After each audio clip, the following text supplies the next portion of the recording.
I'm saying if I heard that 20 years ago, it would have been the kick in the butt for me to say, to look at myself.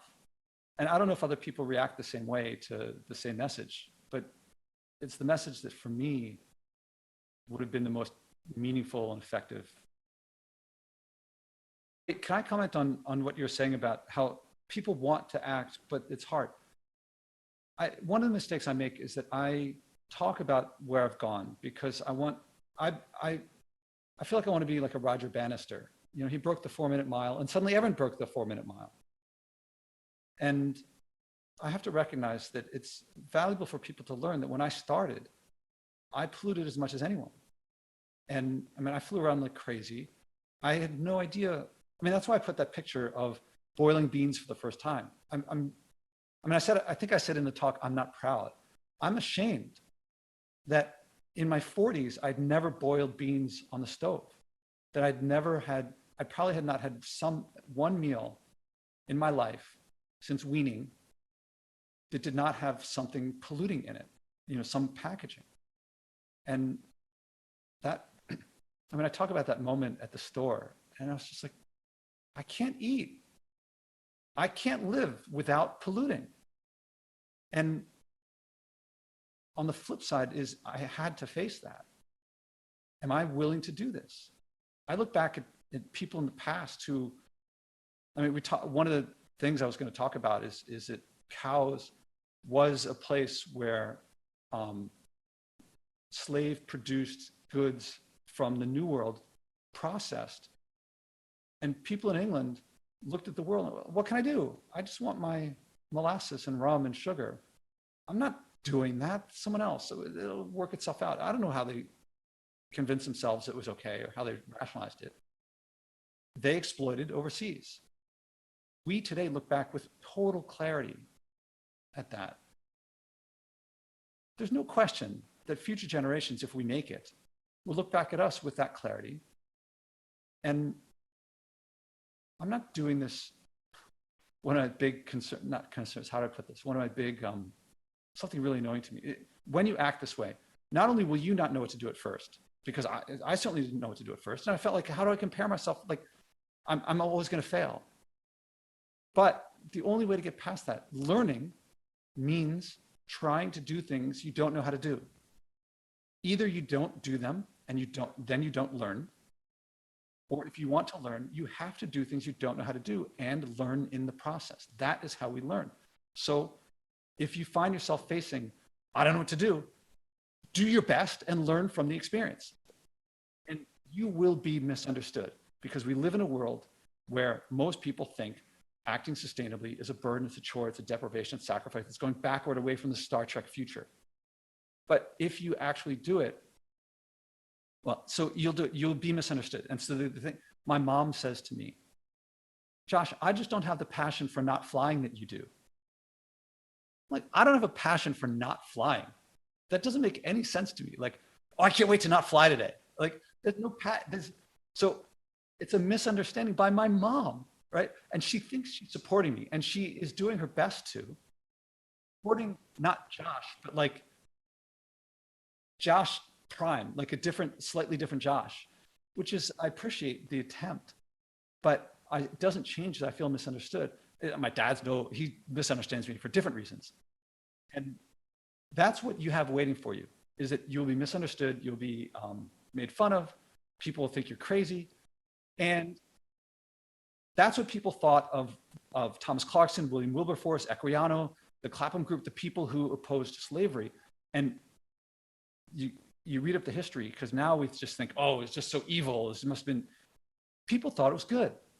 People thought it was right and just. They thought that they were helping savages become civilized.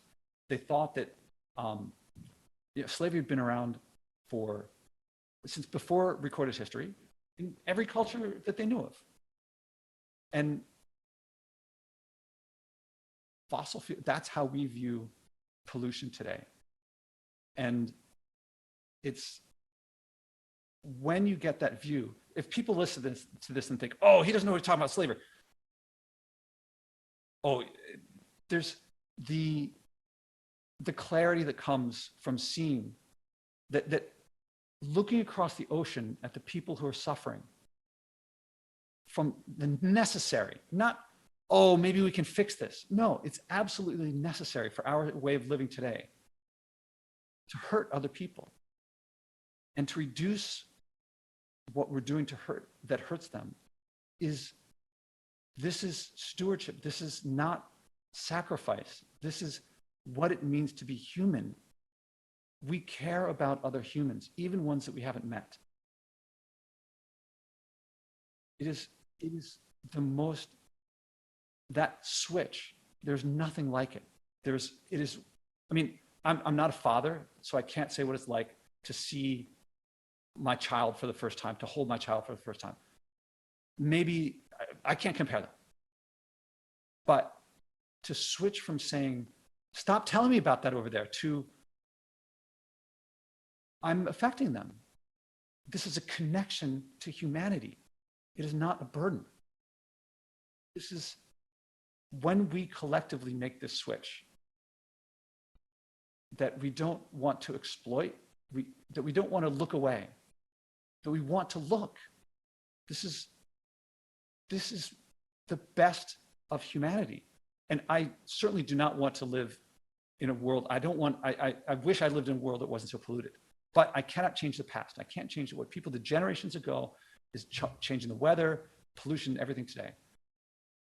Likewise, the things we did yesterday will affect people for decades, centuries, possibly millennia to come.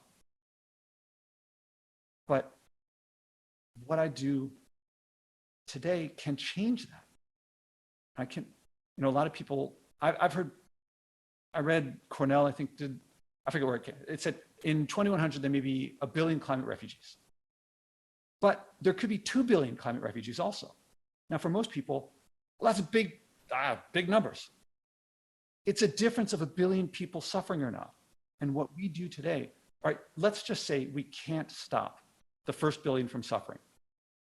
Let's just say it's absolutely impossible to undo that. All right, the next billion is, and we can do something about that. It's not like we fall off the cliff and that's it. There are levels of disaster. And if we can stop all disaster, we can at least minimize it. We can help people. This is, to me, once we accept that we cannot change the past, this is the greatest opportunity to reverse course. If, we think we're making all this progress. We made a wrong turn. I'm sure this has happened to you. You're going somewhere, you're walking, you're driving, whatever. You make a wrong turn. And you're in some territory where you don't know where you are. And sometimes you think, well, I'll get back on course. Maybe I went a little bit west and now I want to go a little bit, I meant to go north, so I'll turn north and figure it out. And then you get more and more and more lost. Here's what works, is you go back the way you came. And it's always fast. I don't know about you. If I get lost and say it'd take 5 minutes to get lost, I feel like, oh, I'm really far. But it always feels much faster to get back. If we get back to living sustainably, then can we use solar? Can we use wind? Can we use nuclear?